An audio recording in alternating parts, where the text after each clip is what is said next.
candles, the house is clean, and I'm alone with you. Baby, turn on the butterflies, sit close beside me and whisper why you like me. Baby,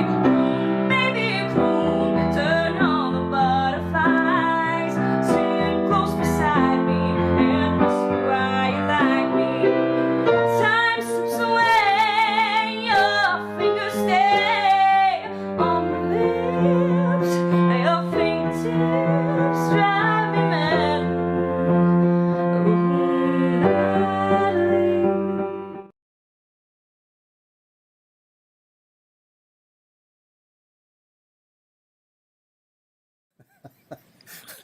Hello. Hi. We're We're here. Woo-hoo! Yeah. Yeah. Hey everyone. We are live. We're here with Jason Clawson, and we might be getting a little bit of Kirsten as well in a little bit, right? Yes. Yes, we will. She's currently Yeah. bathing a baby, so we know how Yes. slippery babies are. Yes. Yeah, we're super excited. Jason is the founder of the Hope Kit. He's a licensed therapist. He and Kirsten are both grief and life coaches, and they're just overall experts on grief, which I don't know if you're like happy to be an expert on that subject, but you are. So we're grateful to have your expertise. And your clients, I'm sure, are grateful for your expertise. So Yes. I don't know if it's a title you want to.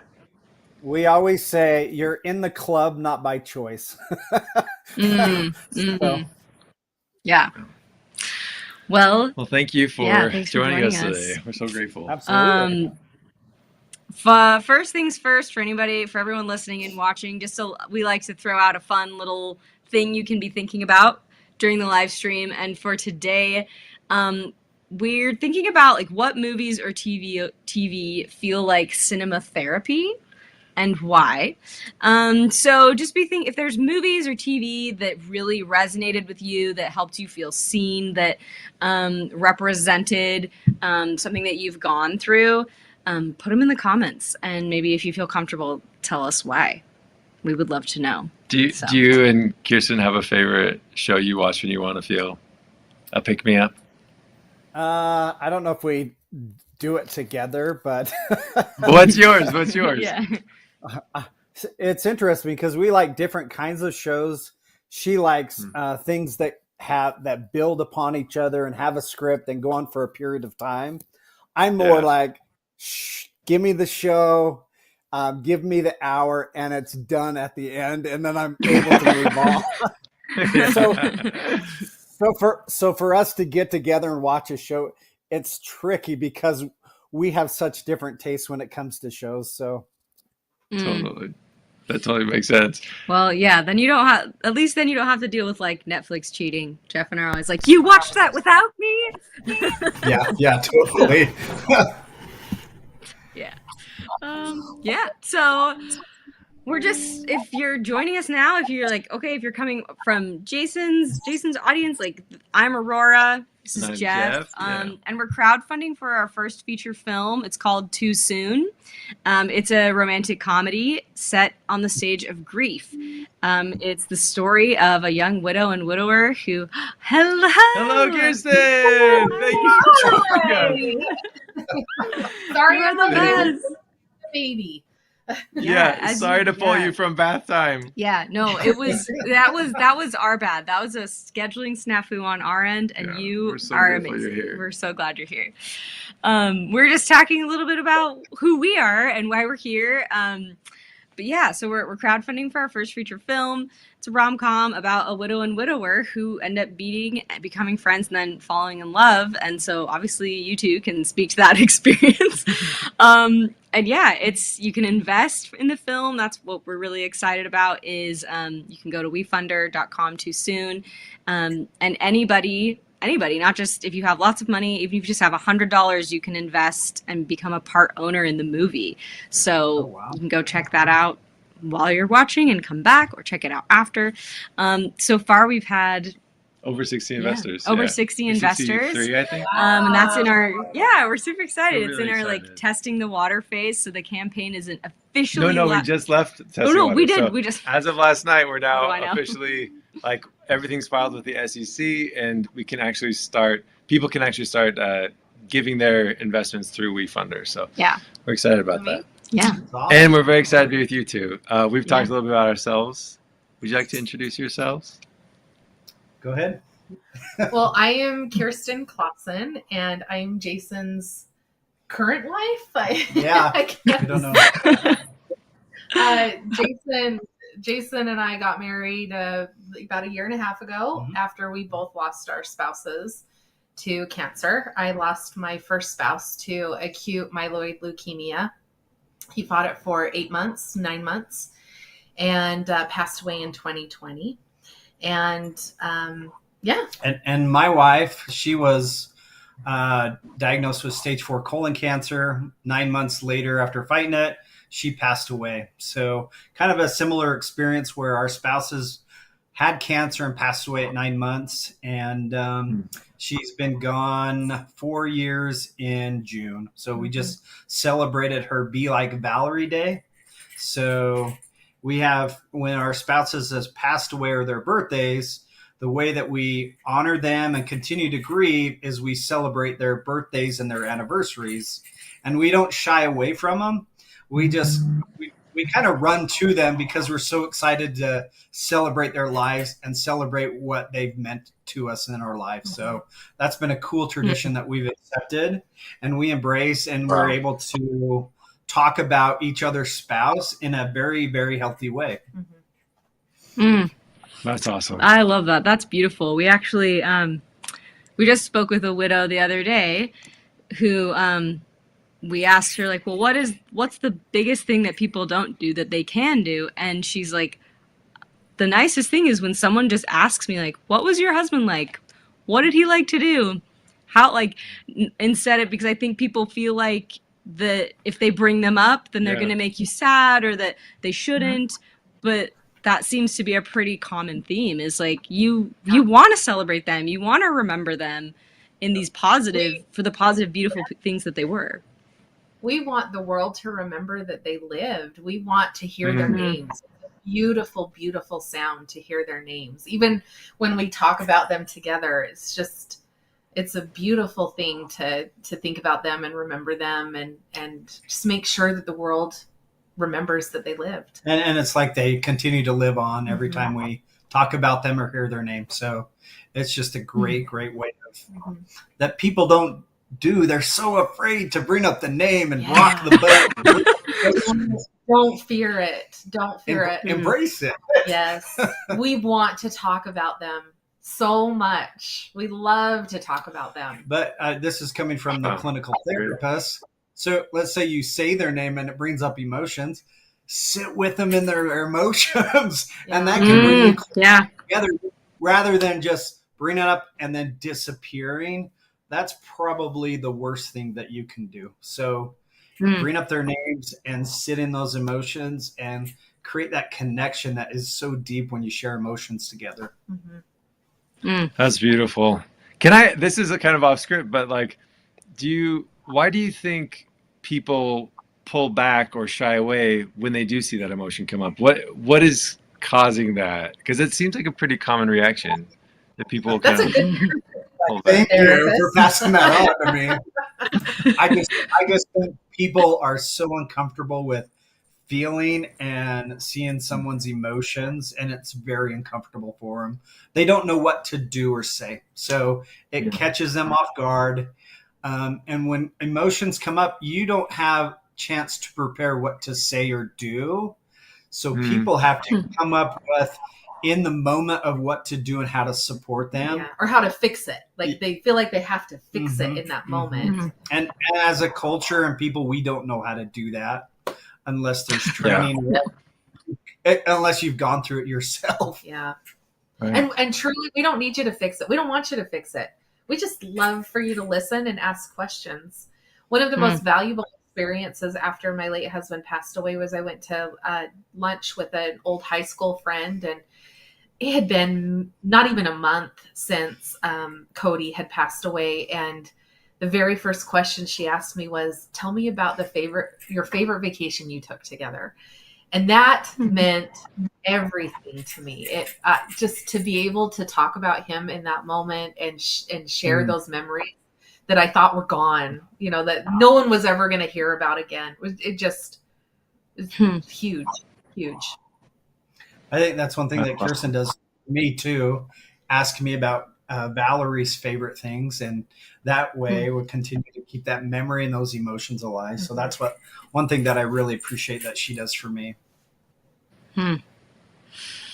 This is so great. You guys just jumped ahead. We're we want to talk. It's so informative because I mean, we. No matter who you are, you're going to interact with someone that you care about who's lost someone that they care about, right?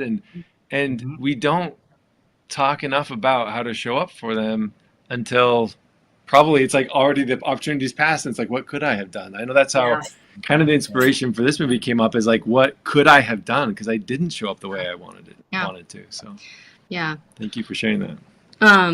Well, and along those lines, I was just going to say, death is such a taboo topic, and it doesn't need to be. It doesn't need to be. We all are going to experience it. We all know somebody who it doesn't need to be taboo. We just and that's just a societal thing. We've just got to get over that. Yep, just got to get over it. I totally agree with that. Yeah, 100%. Well, you're doing a lot to help with that, I think. So Hope Kit is one of those tools. And during today's live stream, we will announce the winner of the giveaway of one of those kits. But do you want to tell us a little bit more about Hope Kit, where people can find it, and how they can utilize it? Yeah. So when my wife passed away, diagnosed with stage 4 cancer, and then 9 months later passed away. So I took on all these roles as the dad, as the father, as the hybrid parent. I'm the mom too. And I'm struggling with trying to be happy again without my wife. And I'm looking at my kids.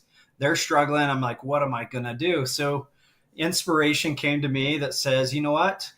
Let's help my boys learn how to live through a hard moment of life. Rather than seeing their dad just be sad all the time, I decided to embrace it.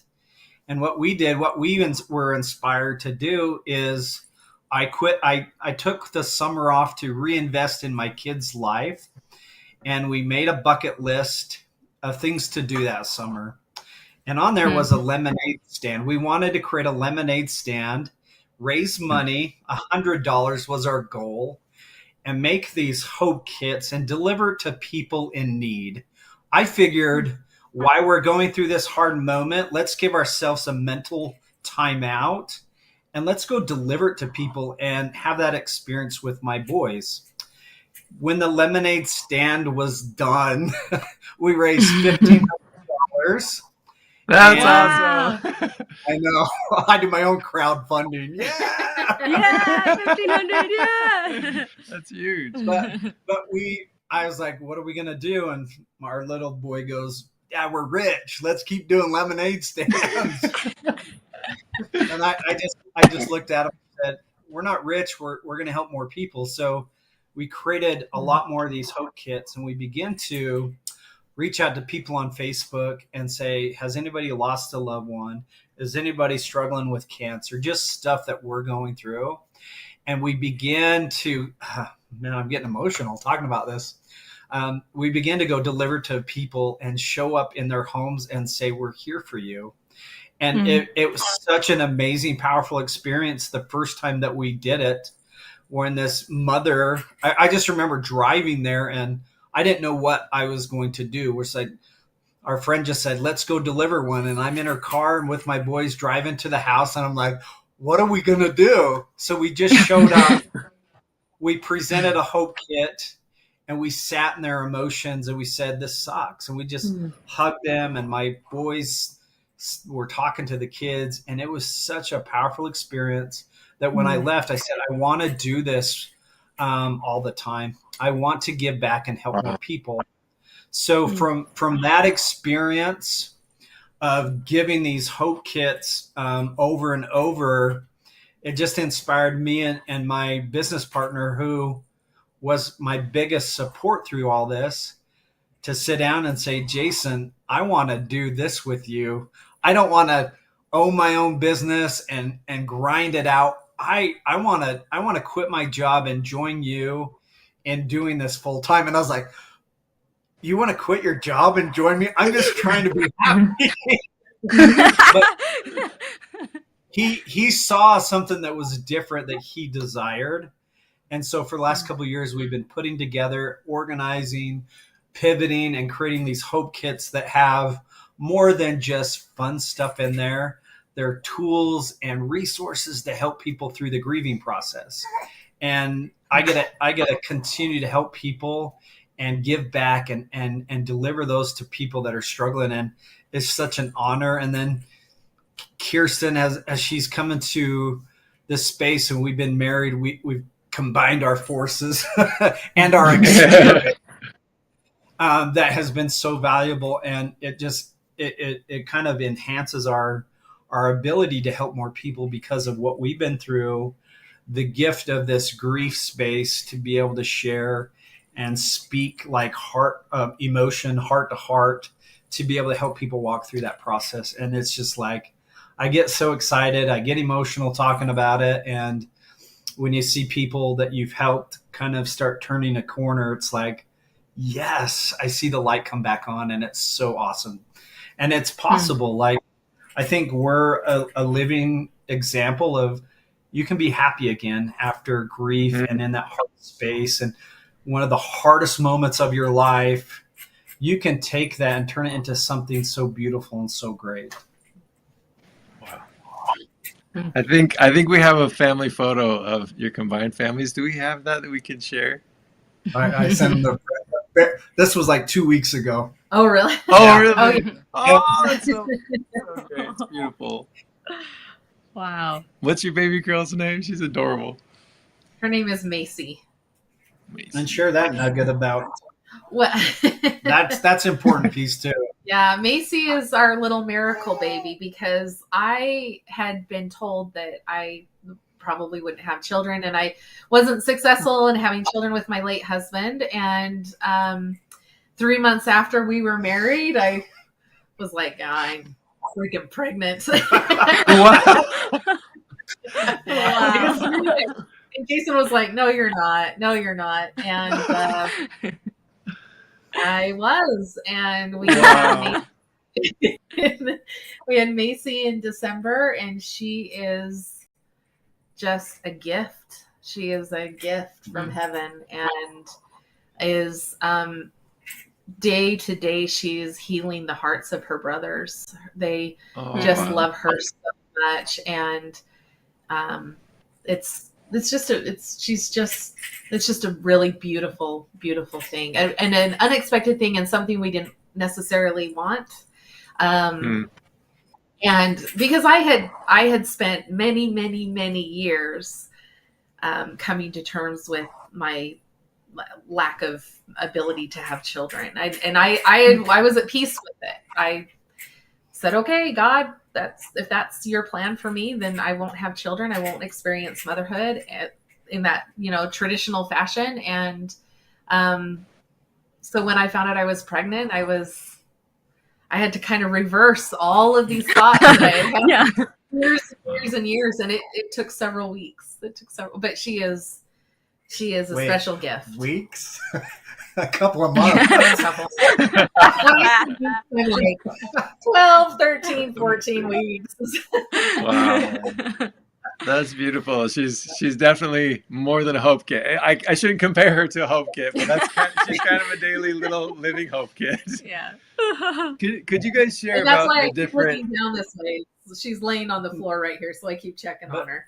I think She's what's if, amazing. if you want her to, she's welcome to join the At live any stream time. at any point. Our kids, all right, yeah. I think Kirsten alluded to this a little bit, but amazing how she has yoked me and my boys, Kirsten and her heart, and it's like brought us all together. So we feel, in a sense, like a complete family. So it's such a powerful thing to sit back and go, oh my gosh, she is helping the boys heal. She's helping us heal. She's helping us feel like we're a family. So it's pretty amazing, and sometimes it's hard to share that. But it's a beautiful thing that happens on a daily basis.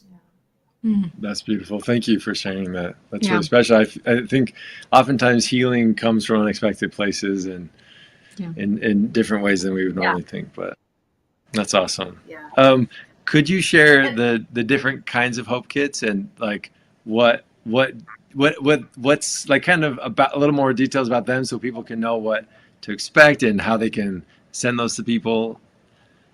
Yeah. So my experience as a clinical therapist and then going through the grief process with my wife. So I thought, man, people need those tools and resources to get happier and healthier again.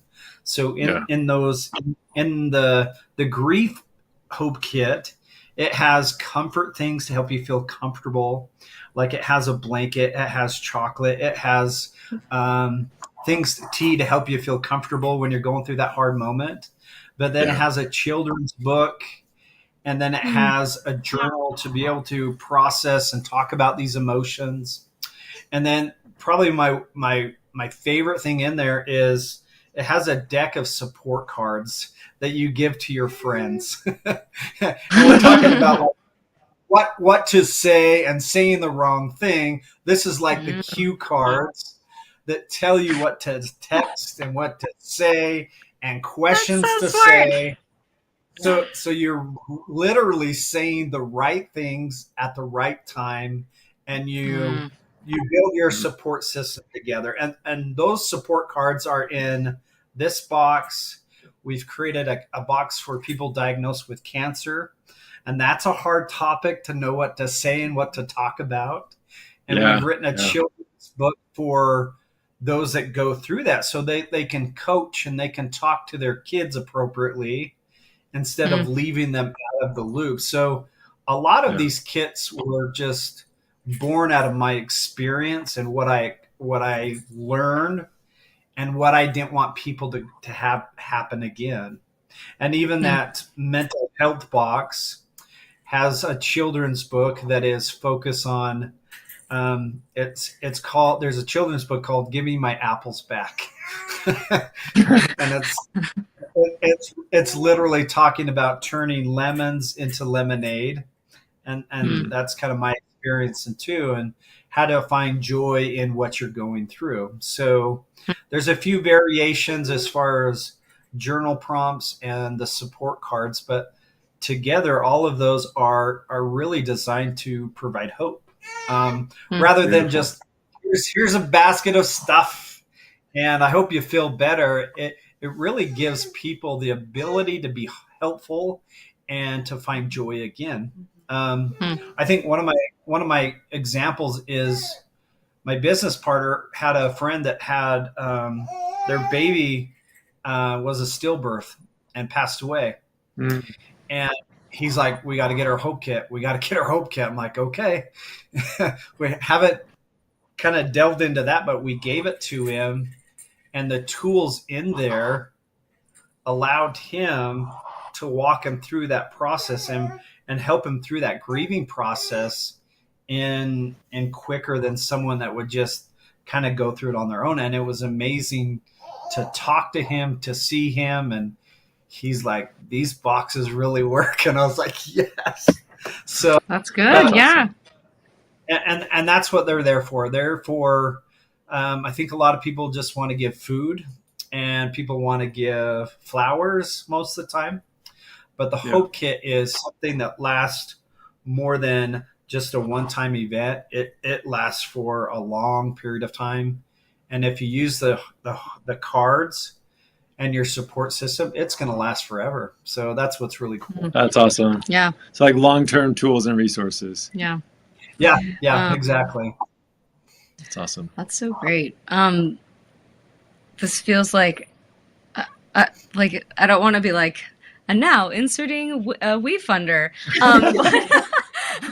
But in case anybody has joined us part way, we would just invite you to go check out WeFunder.com /too soon.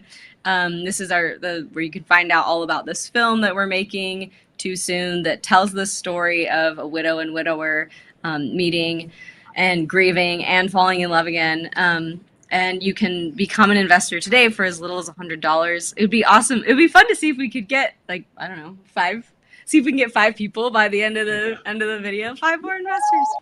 But so there's, just in case you've joined and you're like, who are these people talking to the Clawsons? It's us. We're making a movie, and you can learn all about it there. So with your experience, I would say anybody. I'll throw this out. Anybody that donates while we're talking, I will donate a hope kit to them. Oh, that's amazing. And you can send it or you can give away. I think that's the power, is giving it away. So that's the beauty. Okay, thank you. That's you so amazing. much. That's awesome. Yeah. Wow. Yep. So yeah, if you become an investor today, you have the opportunity to then either receive or give a hope kit as well. I mean, I would do that. Yeah. I'd be like, okay, great. I would like one. I have people I want to send them to. So when we were writing Too Soon, oh, please go ahead, Jason. Or Jeff, I keep cutting you off. One of the very cool experience. I don't get to talk about it very much, but through the experience of seeing my boys give and help, what it did is it activated in their brain to look for things that are happy. So I'd go to Target and they'd be like, oh, we got to get that for that family. We got to get that for that family. And that helped them to start to be able to be happier because they were focused on happiness and helping rather than their grief. And as we did this, I remember my boys came to me and they said, Dad, we have a goal. We want to have a hope kit go to every state in the United States. And I said, that's a great goal, guys, but I don't think we can do that. And they looked at me and they said, Dad, we really want this to happen. And I said, okay. So we threw it out there and we began to go on a mission of sending out hope kits and delivering them. And last September is when we delivered the last state to Delaware, of all states. Wow. And we completed this goal, and it was amazing for my boys to catch the vision of giving and helping people. And it really helps you when you're in that difficult space of doing some service. It helps you get out of that space and helps you feel whole or feel loved again. And it's so powerful. Mm-hmm. So I just wanted to share that because it's been such a powerful experience. This is actually a picture of my mom. She was diagnosed with brain cancer, and without even thinking, I remember my dad calling me, and I was like, "We got to get her hope kit. We got to get her hope kit." And as soon as she came home from the hospital, we were delivering this hope kit, and we made a toolbox for my dad and delivered it to him. And I think that's the power too, is people need help and support when you go through a hard moment. Again, we've been talking about people go in this support vacuum, I call it, and they disappear because they don't know what to say or do or how to help, or they drop something off and then they disappear. And that's great, but being able to sit in those emotions and walk through that is so amazing and so helpful for someone that's gone through it. And Kirsten's shaking her head like, absolutely. Yeah. It's a little bit another taboo that you experience when you've lost someone is that you think that everybody's there, and the truth is that they're not. There's just people that are uncomfortable with it, and they disappear. And because they just don't know what to do. And so that's what I love about this Hope Kit so much, is that it does provide a way for those who don't know what to do something. Yeah. Beautiful. Something, ask something. because that's a really hard thing. You lose your spouse or a child or a parent or a sibling or, whatever the loss is. And you need those people in your life to come forward and say something. And they just don't know what to say sometimes. They don't say anything. Yeah. Well, it's so helpful to have people who have that experience speaking out and giving these resources so that people know better what to do, so that they don't get lost in that support vacuum, as you call it. Yeah, it's so generous of you guys not only to share your experience, but to like pass on that knowledge and that information so that hopefully, as a community, as a society, we're getting closer to showing up the way we need to when someone goes through that. Yeah. Also, shout out to Macy. She's gorgeous. Macy is beautiful.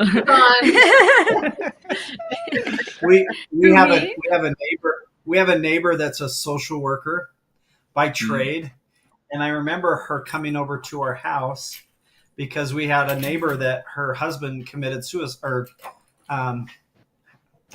passed from suicide. Sorry, I've got to say that the right way now. And I thought it was so incredibly valuable. She says, "Hey, can I go on a walk with you guys? I want to pick your brain because I don't know what to do for this lady." And we walked around the neighborhood and she asked questions. And I thought that was so powerful for her to learn from people that have been through that so that she could go apply what she's learning. And I think that is maybe something that people don't think about. Like, we're here to help. Come ask questions so you don't repeat that pattern and fall back into those old behaviors that you're afraid or you're scared. So that can be very helpful as well. Yeah.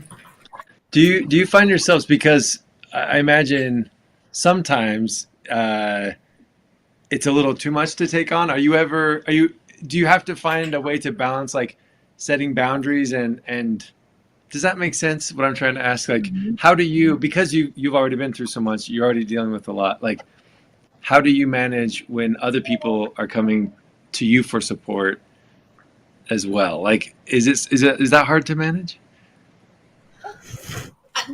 Sorry, the baby's pulling the computer.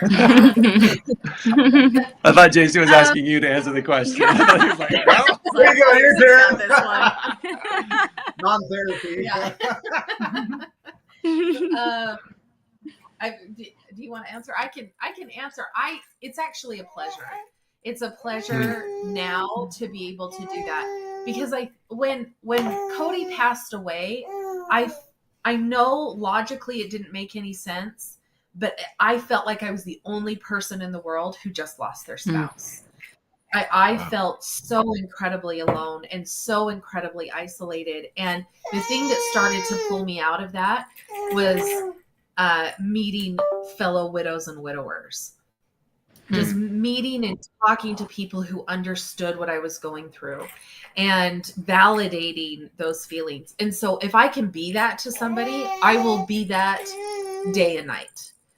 Because I believe that is a critical part in moving forward and healing from the worst parts of that grief is just knowing that you're not alone and connecting with those. So I don't consider it an extra burden at all. It's emotional and it brings up things in us too when we talk to others, but there is just a camaraderie and a love and just a gratitude when we can be with other people who understand, and there's just a healing that takes place. I think what's important too is you've got to be able to do your stuff. You got to work on your stuff, and if you haven't worked on your grief, your trauma, or get some of those emotions, then you won't have room to help another person. So it's like you've got to clear out some emotions so that you can give the support and give advice, or else taking on those emotions or taking on someone else's grief can be very, very and quickly overwhelming. So that's really good. because in that year space, we call it you're in the fog, and you can't manage much of anything because you're normally operating like at this level, and then with grief you're operating at this level, and if you add any little thing, it just puts you over the edge. And that's why it takes a while to talk, to process those emotions, feel those emotions, and then there becomes room to help people as the process goes on. Yeah, that's awesome. I have great. So I go guess, ahead. Do you have a question?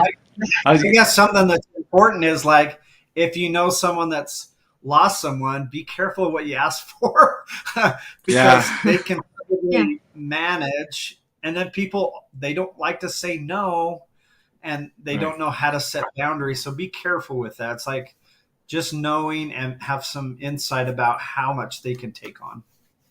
Yeah, that totally makes sense. Wise counsel. Yes. I wanted to ask because we reached out to you guys when we had written the script for this movie, and we found the Hope Kit on Instagram, and then we reached out just like through the Hope Kit, and then we found out about your story. So, and we've had one conversation. We want to have more about your experience and like all aspects of the story. But based on your experience and what you've seen in the media, how do you think that the media gets grief wrong or gets it right? Like what have you seen, and what would you hope for in a movie like Too Soon? Yeah.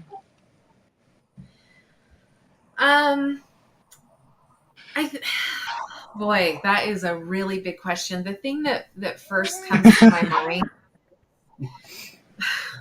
we get a lot of crap for dating again. We get a lot of judgment. We get a lot of criticism. Is it too soon? Is it not soon enough? Is it right? Have you fallen out of love with your late spouse? You've forgotten them. You're leaving them behind. There's just judgment. There's judgment that exists when widows and widowers look to find love again. And that is, I don't think, very well represented in those, those kind of media stories is the guilt we could feel, that we do feel for falling in love again. Or even the first time I went on a date, I just had a meltdown. I felt like I was cheating. I felt like this is what I want, and I know this is what Cody wanted. He told me he wanted me to do this, but I just felt tremendous guilt about it. And then there was judgment and there was criticism, and I don't think that's really shown that much, in those stories.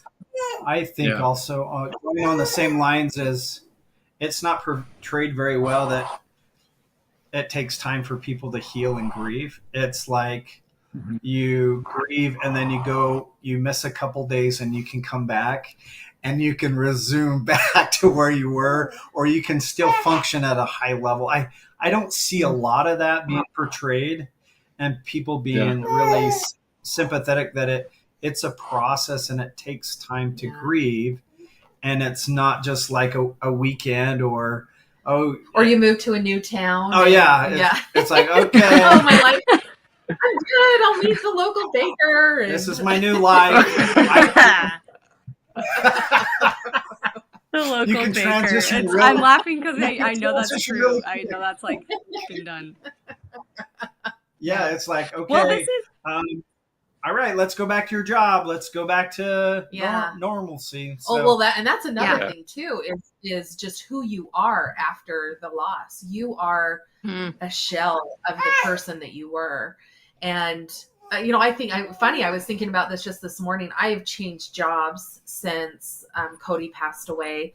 And I was thinking back to how I performed in that job after he passed. And I was maybe given 50%, and that's all I could give. Yeah. That's all I could do. That was max level of function for me. Yeah.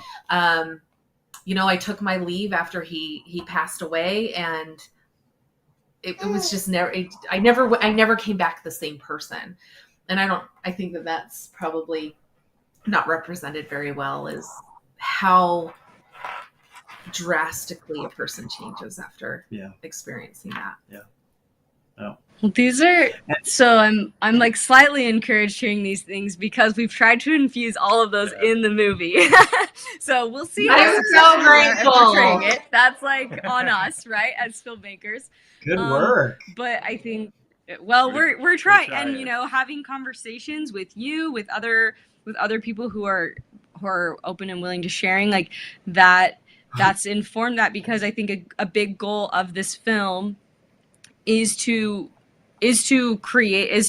share this side of the story, because from our experience, at least, we don't know of any content that shares the experience of finding love again after losing a partner in this kind of setting, in a rom-com setting. A widow and a widower, and it's not a drama, it's a romantic comedy, and we don't shy away from the grief, but it is ultimately, it's meant to lift and like help and hopefully encourage people to show up for each other as well. So that's the goal. Yeah, so that's encouraging to hear. We're like, okay, I think we're on the right track. I think the first time we talked to you, we told you about like, what are things people shouldn't say, and you were like, oh, this and this. And we were like, hey, we have some of those things already in the movie, so we're on the right track. So that is good to hear. I think it's for us as filmmakers, you know, and you can find more about the film, wefunder.com/too-soon. And if you missed before, if you become an investor during this live stream, you also are gifted a Hope Kit that you can either have for yourself or share with somebody else who you think needs it. So go invest right now during the live stream so you can get your Hope Kit. But I think that's I got excited about that and I lost where I was going. Do you remember where I was going? Just talking about that, like how we're hoping that we hope we get it right in this portrayal, and it's input from people like you, especially. I mean, with having gone through experience and have come together and got married and been able to make it work, like that's such a beautiful example and what we would hope for everyone who goes through this. So thank you for your input and your time. Thank you for on this taking live time. stream, and we're definitely going to keep bugging you about your thoughts. And when we're in Utah, we're going to come find you. Yes, we're going to dinner. Get here. We'll go to dinner. We're going to Macy. Come hold Macy. And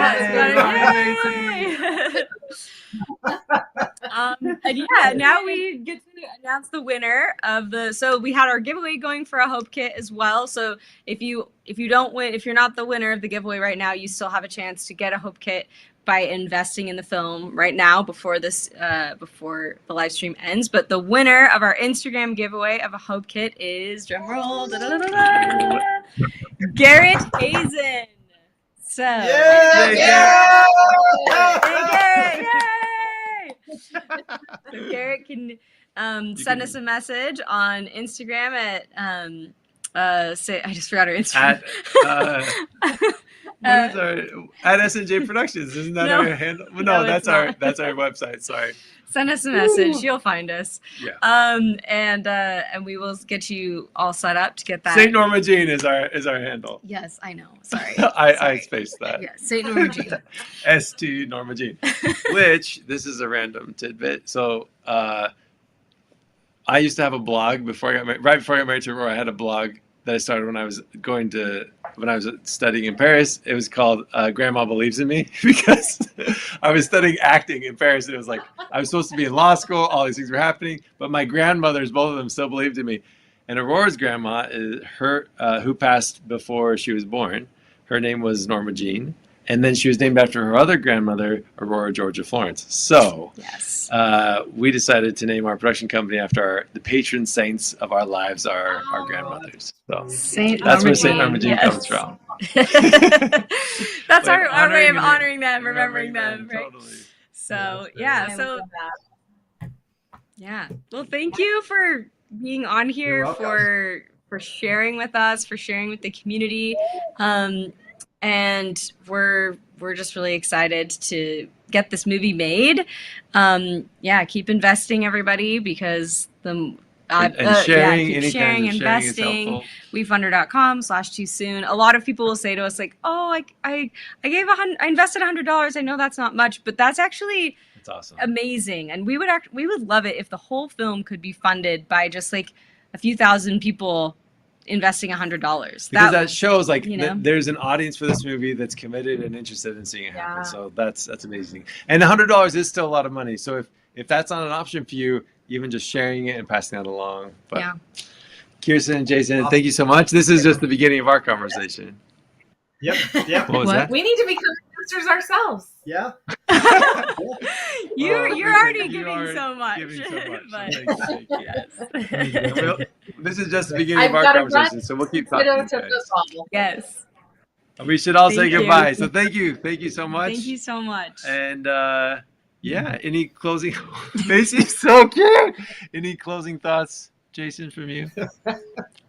I mean, I always tell people the opposite of grief is connection.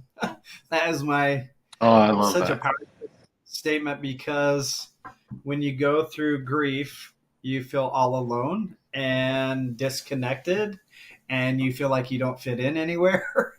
And the way that you heal is reaching out and reconnecting with people. And you feel a sense of normalcy when you connect with people. So that is the power that happens when you are going through that, is like, you got to find a way to connect somehow, either connect with like your God or your higher power, first of all, and then connect people in your community to be able to help out. So, and we didn't have time to talk about that, but that was my biggest turning point. I briefly talked about quitting my job because it was so overwhelming and too much to take on. And one of the most powerful moments that I had was, I remember sending out a text to 15 of my closest friends.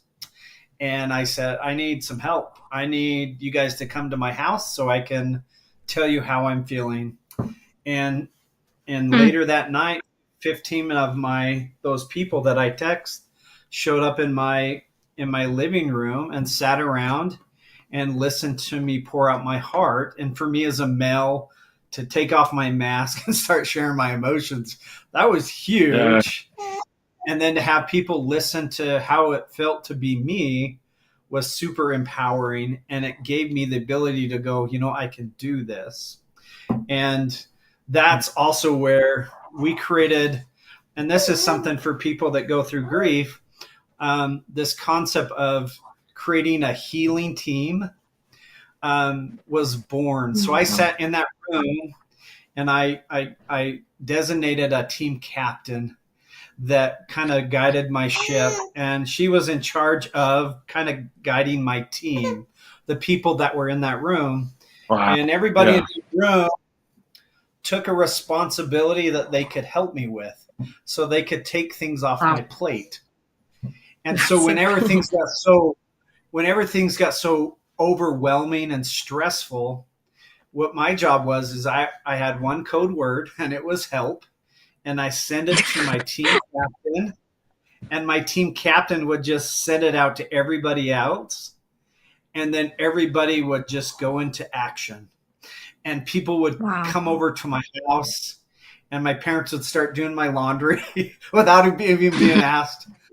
Someone would mow the lawn. Someone would take my kids. Someone would bring me food. Someone would send me like uplifting texts. How you doing? And they took the stress off. And I remember going, I can do this because my team is around me. And I know, as hard as it can get, my community and my connections is going to almost like carry me through and get me to the next thing, until I can say, I can do my laundry now. Mom, I can do my laundry. I'll take it back. Because at that point, I like build resilience and build strength to be able to take it on. And then I can move forward in my life. And that was such a powerful moment of my life. And that's why I'm committed to saying the opposite of grief is connection, reconnecting with the people. Yeah, that's beautiful.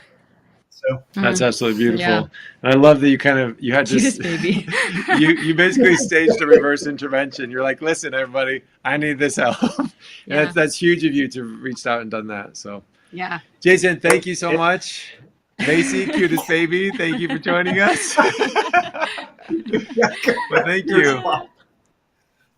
Thank you guys. You guys are doing Alrighty. awesome.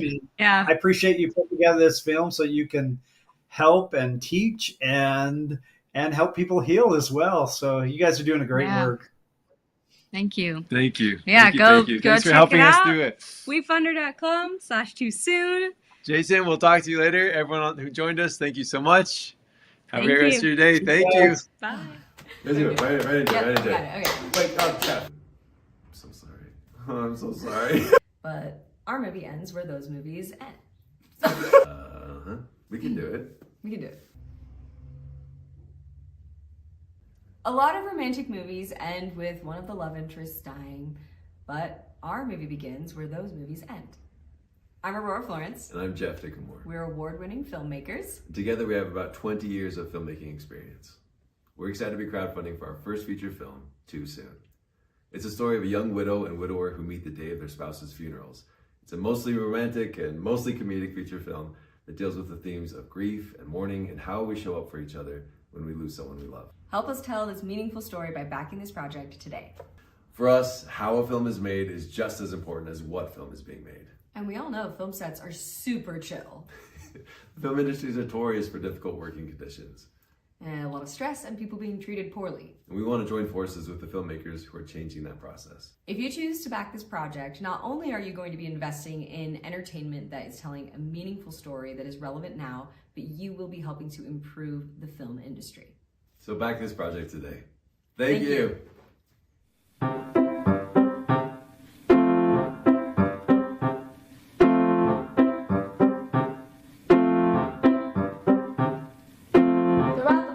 It's a week old and it's got a tear in the centerfold.